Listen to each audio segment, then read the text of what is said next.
Well, the Illinois State Fair has plenty to see and do, from animals to carnival rides and, of course, fair food. Well, this year, the Mobile Museum of Tolerance is also stopping by the fairgrounds in Springfield.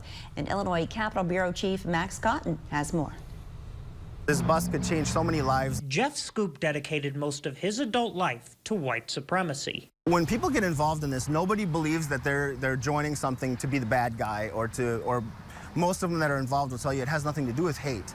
They believe that it has something to do with protecting their people, protecting their race, their country. They believe they're patriots. He says after more than 25 years in what he called a cult-like group, he was tired of convincing himself the National Socialist Movement wasn't a racist organization. Since leaving the movement in 2019, he dedicates his time to getting others to change. Today, young people can click a button on the internet and find these hate groups and get involved in this, or get involved in radicalization. That's why he works with the Simon Wiesenthal Center's Mobile Museum of Tolerance, talking to young people, making sure they know there's a better path than his. We'll go to all these schools across the state and we'll reach people through education and through helping them understand and breaking through those barriers. Once on the bus, people can learn about several stories, from those about how ordinary people got sucked into the horrors of supporting Hitler and Nazi Germany, to the American Civil Rights Movement. It's a very immersive experience with really high-rate technology that has really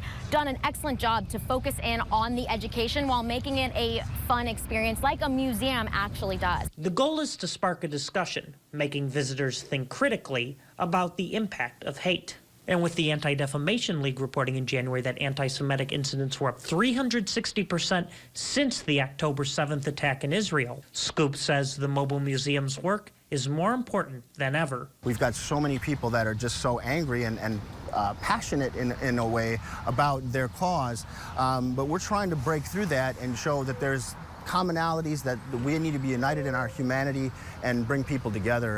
In Springfield, Max Cotton, WGEM News. Now, if you want to stop by the Mobile Museum, it is parked on the fairgrounds near Gate 2. It's free and open to the public from 10 a.m. until 6 p.m. each fair day, except on Saturdays.